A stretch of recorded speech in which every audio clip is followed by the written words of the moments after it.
Welcome to Genesis tutorial. Last lecture में हमने first law of thermodynamics के बारे में बात किया था। इस लेक्चर में हम हीट कैपेसिटी को पढ़ने वाले हैं। तो अगर आपने अभी तक हमारे चैनल को सब्सक्राइब नहीं किया है तो please subscribe it and press bell icon ताकि आपको आने वाली सभी वीडियोस की अपडेट्स मिलती रहे। Let's start heat capacity. Heat capacity क्या है? हम कभी किसी भी सिस्टम को हिंदी में हम हीट कैपेसिटी को वैसे ऊष्माधारिता भी बोलते हैं, ऊष्मा के धारण करने की क्षमता। ठीक है, तो कितनी कैपेसिटी है हम किसी सिस्टम को हीट देते हैं, उसकी कितनी कैपेसिटी है उस हीट को लेने की, इसी को हम उसकी हीट कैपेसिटी कहते हैं। हर सिस्टम की अपनी अपनी एक स्पेसिफिक हीट, अपनी कुछ फिक्स हीट कैपेसिटी होती है। ठीक है, हर सिस्टम के लिए आपकी कैरेक्टरिस्टिक प्रॉपर्टी का भी काम करता है। तो हीट कैपेसिटी क्या है? When as heat is transferred to the system this heat appears as a rise in temperature. जैसे हम किसी बर्तन को गर्म करते हैं, जैसे जैसे हम उसको हीट दे रहे हैं तो वैसे वैसे उस बर्तन का टेम्परेचर भी बढ़ रहा है। तो हमको इसी से पता चलता है कि हाँ कि हम इसको हीट कर पा रहे हैं। ठीक है, तो क्या है, जैसे हम किसी सिस्टम को हीट देते हैं तो उसका टेम्परेचर राइज होने लगता है। तो हम ऐसे ही बोल सकते हैं कि किसी सिस्टम को दी गई हीट उसके चेंज इन टेम्परेचर या राइज इन टेम्परेचर के डायरेक्टली प्रोपोर्शनल होती है। तो हमने उसी को लिखा, the heat transfer to the system is directly proportional to increase in temperature dq directly proportional to dt। Okay, तो प्रोपोर्शनलिटी को हटाकर हमने एक कांस्टेंट लगाया दैट इज c, और c को ही हम इसकी हीट कैपेसिटी बोलते हैं। तो हम c को ऐसे भी लिख सकते हैं dq अपॉन dt। अब हम इसको डिफाइन करते हैं। कैसे हम इसको डिफाइन कर सकते हैं? यूनिट की बात करें तो हम हीट को या तो जूल में रिप्रेजेंट करते हैं या हम इसको कैलोरी में रिप्रेजेंट करते हैं। तो अगर जूल में रिप्रेजेंट करते हैं तब इसकी यूनिट ऊपर जूल नीचे कैल्विन, जूल कैल्विन इनवर्स आएगी। अगर हम इसको कैलोरी में रिप्रेजेंट करते हैं तो तब इसकी यूनिट कैलोरी पर कैल्विन या कैलोरी कैल्विन इनवर्स आएगी। ओके, अब हम इसको डिफाइन करते हैं। जो चेंज इन टेम्परेचर है dt, हमने c equals to dq upon dt पढ़ा था। अगर हमारा चेंज इन टेम्परेचर dt का वैल्यू c इक्वल्स टू था हमारा dq अपॉन dt।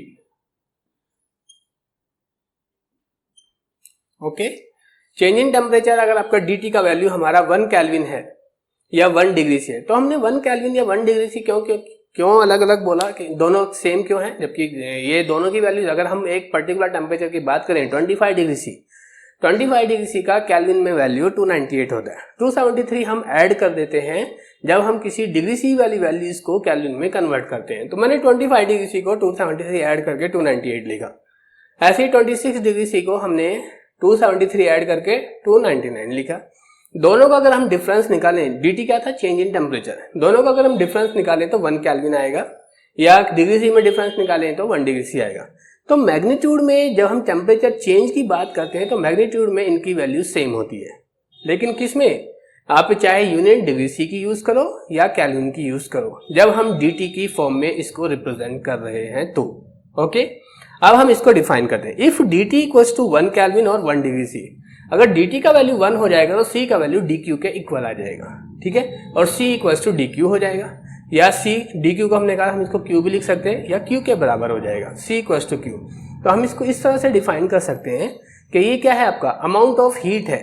क्या c कब है अमाउंट ऑफ हीट के बराबर? जब हमने किसी सिस्टम का टेम्परेचर को या तो 1 डिग्री से इंक्रीज किया है या 1 केल्विन इंक्रीज किया है। तो हमने इसी को इस फॉर्म में ही इसको डिफाइन किया। The amount of heat transfer to the system to increase the temperature by 1 degree C और 1 kelvin is known as heat capacity of the system. Okay, अभी तक तो हमने कहीं अमाउंट की बात नहीं की थी। ठीक है, तो जितनी ज्यादा तुम अमाउंट लोगे, सपोज को तुमने एक बर्तन में पानी भरा, 1 लीटर पानी लिया, तो उसका अगर तुम टेम्परेचर उसको उबालना चाहते हो तो वो जितने टाइम में, सपोज को 5 मिनट में 10 मिनट में, जितने टाइम में वो उबल रहा है, अभी आप उसमें 2 लीटर पानी भर दो और उसको उबालना है तो आपको ज्यादा टाइम तक हीट करना पड़ेगा। तो जितना अमाउंट ज्यादा ले रहे हैं हीट की वैल्यू भी उतना ही ज्यादा आ रहा है और इससे हीट कैपेसिटी का वैल्यू भी ज्यादा आ रहा है। ठीक है, क्योंकि c directly proportional to dq के है। ठीक है, तो अभी क्या हो रहा है आपका कि जितनी अमाउंट ज्यादा उतना हीट कैपेसिटी का वैल्यू। तो ऐसा तो हमने thermodynamics to some basic terms used in thermodynamics उस वाले लेक्चर में पढ़ा था कि एक्सटेंसिव प्रॉपर्टी वे प्रॉपर्टी होती हैं जो अमाउंट पर डिपेंड करती हैं। तो यहाँ पर हम जितनी अमाउंट ज़्यादा ले रहे हैं उतना ही हीट कैपेसिटी का वैल्यू ज़्यादा आ रहा है। तो हीट कैपेसिटी हमारी एक एक्सटेंसिव प्रॉपर्टी का एग्जाम्पल होती है। ठीक है, अब आते हैं, अगर हमने अमाउंट ऑफ सिस्टम को स्पेसिफाई कर दिया है 1 ग्राम, तब हम इसी हीट कैपेसिटी को स्पेसिफिक हीट कैपेसिटी बोलते हैं। ठीक है, और इसको डिफरेंशिएट करने के लिए हीट कैपेसिटी से हम इसको एस से रिप्रेजेंट करते हैं। ओके, नाउ अब हम बात करें इसकी यूनिट की। यूनिट ऑफ स्पेसिफिक हीट का क्या चेंज किया हमने पहले वाली हीट कैपेसिटी में और इसमें? सिर्फ चेंज किया, हमने 1 ग्राम लिया। 1 ग्राम को हम ग्राम इनवर्स या पर ग्राम भी बोलते हैं, तो बस वही लगा दिया हमने उसकी यूनिट में। हमने पहले 2 यूनिट पढ़ी थी हीट कैपेसिटी की, जूल केल्विन इनवर्स और कैलोरी केल्विन इनवर्स, तो बस ग्राम इनवर्स और इसके अंदर आपने ऐड कर दिया तो यूनिट बन गया जूल केल्विन इनवर्स ग्राम इनवर्स और कैलोरी केल्विन इनवर्स ग्राम इनवर्स। इस बार अमाउंट आपके फिक्स है, अमाउंट फिक्स है तो तब आपकी हीट कैपेसिटी भी फिक्स रहेगी। ठीक है, तो इसीलिए हम इसको फिक्स अमाउंट के लिए इसको हम बोलते हैं कि ये किसका एग्जांपल होती है? Specific heat capacity intensive property होती है। इंटेंसिव प्रॉपर्टी का एग्जांपल में हम स्पेसिफिक हीट कैपेसिटी को पढ़ते हैं, जबकि हीट कैपेसिटी हमारी एक्सटेंसिव का एग्जांपल भी। नाउ अगर हमने अमाउंट ऑफ सिस्टम को दिया है 1 मोल, तो जब भी हम किसी भी चीज की, किसी भी सिस्टम की अमाउंट 1 लेते हैं और हम कोई थर्मोडायनामिक प्रॉपर्टी पढ़ रहे हैं, तो उस प्रॉपर्टी के नाम से पहले मोलर वर्ड आ जाता है। तो अब हीट कैपेसिटी पढ़ रहे हैं तो नाम आ जाएगा मोलर हीट कैपेसिटी। अब if the amount of system is 1 mole, then heat capacity is known as molar heat capacity, represented by इसको सीएम। सीएम चीफ मिनिस्टर बिल्कुल नहीं है, CM means C for heat capacity, M for molar. ये आपका molar के लिए use की जाती है। ठीक है, ये हमारी 2 टाइप की होती है, कांस्टेंट वॉल्यूम पर होती है और कांस्टेंट प्रेशर पर होती है। कांस्टेंट वॉल्यूम पर हम इसको सीएम एट कांस्टेंट वी या सीवी बोलते हैं। वो क्या है? सी को हमने क्या पढ़ा था? D Q upon D T. V आपका कांस्टेंट है, वो हमने यहाँ पे मेंशन कर दिया। इसी को हम ऐसे भी लिख सकते हैं, D Q at constant V upon D T. Okay, तो d U upon D T हो गया। तो डी यू, ये कांस्टेंट वी पर जो हमारी हीट चेंज होता है उसको हम डी यू से रिप्रेजेंट करते हैं। कैसे करेंगे अभी हम इसको डराइव भी करके दिखाएंगे आपको। ठीक है, तो ये d Q at constant V को हमने डी यू लिखा और डी टी को एज टी लिखा। तो इससे हमें सी वी का value d U upon D T आ गया, और करके हम क्रॉस मल्टीप्लाई किया, सी वी डी टी हो जाएगा, D U equal to C V D T. और हम 1 मोल का केस लेकर चल रहे हैं, तो ये बन गया हमारा D U equal to C V D T. लेकिन हमेशा सिस्टम कोई 1 मोल ही थोड़ी ना होगा, वो तो 1 से ज़्यादा या 1 से कम ऐसा भी हो सकता है। तो तब हम ऐसे केसेस के लिए हम n मोल मान लेते हैं, उस केस को D U equal to N C V D T हो जाएगा। ओके, सेकेंड वाली हीट कैपेसिटी पर आते हैं, molar heat capacity at a constant pressure. Constant pressure पर मोलर हीट कैपेसिटी को हम Cp से रिप्रेजेंट करते हैं। Cp का फिर वही C तो हमारा dq अपॉन dt था, P क्या है? कांस्टेंट P पर है, तो मैंने इस कांस्टेंट को यहाँ मेंशन कर दिया। इसी को हम dq at constant P upon dt से भी रिप्रेजेंट कर सकते हैं, और dqp अभी हम आगे पढ़ेंगे। dq एट कांस्टेंट P ये हमारा dh के इक्वल होता है, और नीचे आपका dt चल ही रहा है।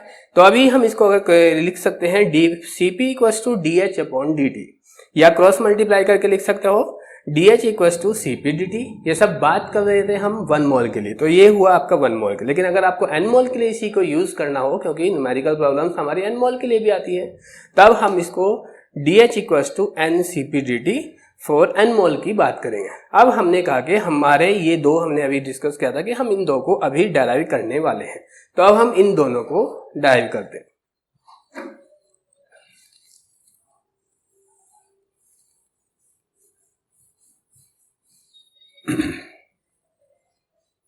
तो पहला केस है हमारा heat capacity at a constant volume, sorry heat transfer या heat change at a constant volume. Constant volume d Q at constant V, इसकी बात करना है। अब हमने पहले पढ़ा था फर्स्ट लॉ ऑफ थर्मोडायनेमिक्स, जब हम पढ़ रहे थे उसका मैथमेटिकल स्टेटमेंट क्या था फ्रॉम फर्स्ट लॉ में हमने पढ़ा था D Q equals to D U minus W. ओके, और डब्ल्यू के लिए भी हमने वही बात की थी, डब्ल्यू होता है हमारा माइनस पी डी वी। तो हम इसी को ऐसे लिख सकते हैं D Q equals to D U minus P D V. तो हम इसको ऐसे भी लिख सकते हैं du प्लस pdv। अगर आपने कहा एट कांस्टेंट वॉल्यूम की बात हो रही है, एट कांस्टेंट वॉल्यूम पर चेंज इन वॉल्यूम dv का वैल्यू इक्वल टू 0 आएगा, तो ये वाला पूरा टर्म्स हमारा 0 हो जाएगा।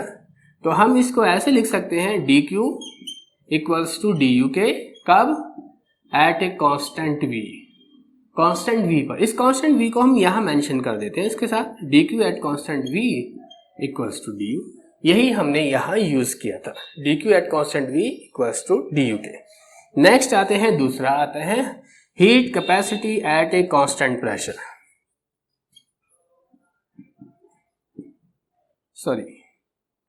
Heat transferred at a constant P। हमने मैथमेटिकल डेफिनेशन हम पढ़ते हैं हीट एंथैल्पी की मैथमेटिकल डेफिनेशन होती है H equals to U plus PV। अगर हम इसको डिफ्रेंशिएट करें तो ये बन जाएगा हमारा DH equals to DU plus DPV, और D के अंडर में दो फंक्शंस आएंगे, एक P है और एक V है, और दो फंक्शंस के लिए हमने पढ़ा है क्या, रूल एक है, दो फंक्शंस वाला रूल डिफरेंशिएशन वाले में। थर्मोडायनेमिक्स 1 वाले हमने जो वीडियो बनाया था उसमें ये सब डिफरेंशिएशन के बारे में हमने बात किया था। जब हमारे दो फंक्शंस मल्टीप्लाई में होते हैं तो वहाँ रूल चलता है हमारा, first function as it is second का differential plus second function as it is first का डिफरेंशियल। तो हम इसी को इस तरह से भी लिख सकते हैं, DH equals to DU plus PDV, पहला function P as it is रखा, सेकंड का डिफरेंशियल क्या PDV plus second function V as it is रखा, फर्स्ट का डिफरेंशियल क्या VDP। Okay, at a constant pressure पर की हम बात करें तो क्या मिलेगा, dP का वैल्यू 0 हो जाएगा, ये पूरा टर्म्स 0 हो जाएगा, DH equals to DU plus PDV आएगा एट ए कांस्टेंट P। और फर्स्ट लॉ ऑफ थर्मोडायनेमिक्स से देखो आपने क्या हुआ है, अभी dq का वैल्यू du प्लस pdv होता है, तो मैं इसको dq भी लिख सकता हूँ, dh इक्वल्स टू dq, सब किस पर चल रहा है हमारा, कांस्टेंट प्रेशर पर, कांस्टेंट P, और करके ये जो कांस्टेंट है हम इसको यहाँ मेंशन कर देते हैं dq एट कांस्टेंट P। और हमने भी यही यूज किया था Cp की फॉर्म, जब हम Cp पढ़ रहे थे, dh हमने dqp को dh की फॉर्म में लिखा था। तो इस तरह से हमारी heat transfer to the system at constant pressure equals to enthalpy change के इक्वल आया, और heat transfer to the system at constant volume आपका du change in internal energy के इक्वल आया। ठीक है, तो इस तरह से ये हमारा हीट कैपेसिटी का कॉन्सेप्ट कंप्लीट हुआ। इससे रिलेटेड बहुत सारी न्यूमेरिकल प्रॉब्लम्स आती हैं जिनको हम इन्हीं du equals to cv dt या du equals to ncv dt, numerical problem के लिए ये दो आपके फॉर्मूले हमारे काफ़ी यूज होने वाले हैं। du equals to cv dt 1 mole के लिए, du equals to ncv dt n mole के लिए, सेम ऐसे ही dh के लिए भी dh equals to cp dt 1 mole के लिए, और dH equals to ncp dt n mole के लिए। तो इन्हीं आपके से इन्हीं एक्सप्रेशन की हेल्प से आप डिफरेंट न्यूमेरिकल प्रॉब्लम्स आप यूज कर सकते को सॉल्व कर सकते हैं। Okay, thank you.